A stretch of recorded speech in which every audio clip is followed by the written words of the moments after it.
Hello and welcome to another video. In this video, I am sharing with you the time-lapse of my recent painting entitled Make a Wish. This painting is part of my mixed media series and you can see the entire series in my vlog.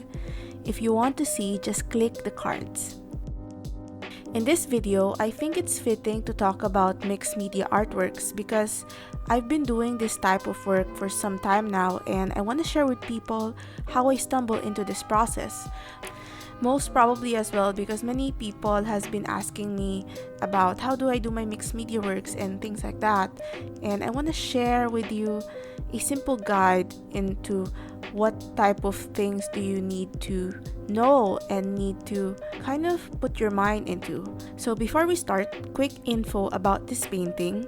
My main inspiration for the image is actually from the Ghibli movie Howl's Moving Castle.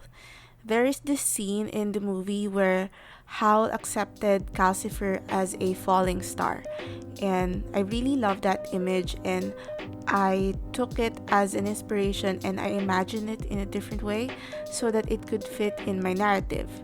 So that's it. Let's begin. Starting with mixed media is not as hard as other people would imagine. It just takes a bit of playing, fun, and interest. The first topic that I want to talk about is getting your materials.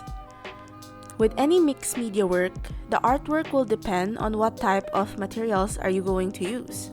My tip for this is to start with materials that you already own and build up from there.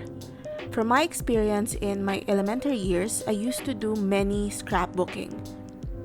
I think every event in my life is in a scrapbook back then. When we were instructed by one of my professors in college to try to create explorative works, I busted out all of my leftover scrapbooking materials, from beads to glitters to fuzzy wires and leftover colored pens. I started using a variety of household or office materials as well, like cloth, sponges, and stamps. When I finished a group of artworks, I figured out that I loved using glitters and beads the most. And whenever I would go into the university shopping district, I would buy small packets of sequin, gems, and scrapbooking materials. I would always put them in my work and basically experiment with the type of finishes that I like the most. For you, it could be different materials. Many mixed media art books would teach you how to use specific materials, but sometimes the best way to find materials is to just look around your house. You might not know what you'll find: a box of keys, a container filled with buttons, I don't know, and you can use them all. Find the things that you want to use and ask yourself, what can you do with them? I can't say enough that you can use anything as long as you can create something. So start small and find out what you like. This brings us to our second point, which is getting to know the materials that you collected. How do you do that? Explore. Talk to the materials by using them. Make as much work as you can. Don't settle with one work.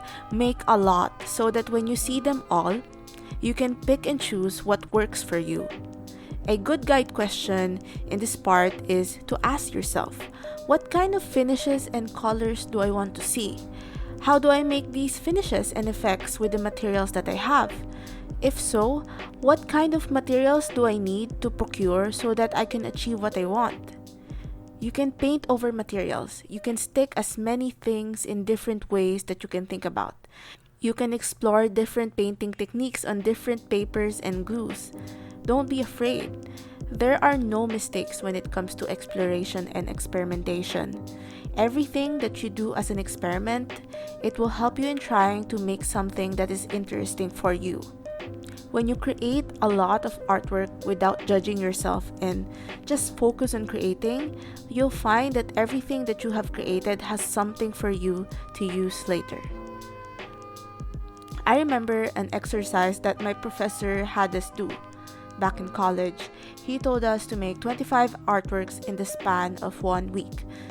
Of course, everyone panicked and people were very anxious about not finishing, but he told us that it doesn't matter what it looks like, just show me what you can do.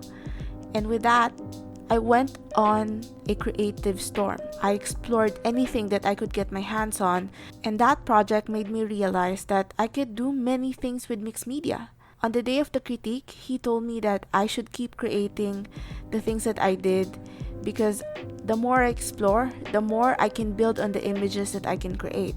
So don't stop, explore, build up on your imagery, and play and see what you can do.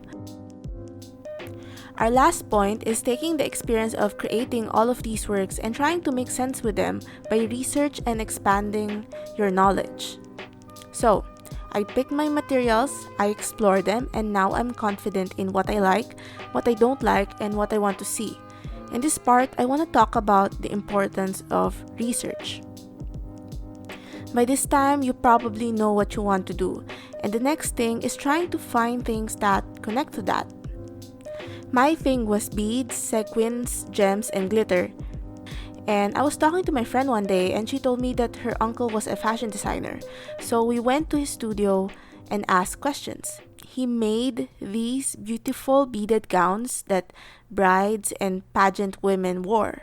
They were so beautiful, and I asked him what type of beads does he use? How does he manipulate his things? And I was so curious about his process. As he toured us in his studio, he showed me how to cut cloth, what type of glue does he use, and how does he compose his work. I learned a lot and I researched more into clothing related techniques, and I stumbled upon using cloth and more beads in my work. Without talking to him, I wouldn't have known what else can I do with my beads. And this is an important point. When you have this idea of what you want to do, there's no harm in asking people about their process. There are many artisans all around the world, and anything that they do can be applicable to the type of art that you are doing. Don't be boxed into certain stereotypes that you can only ask painters or people in the field.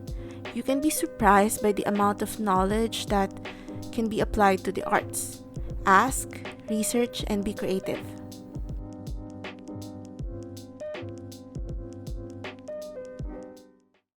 So that's my simple guide into starting mixed media.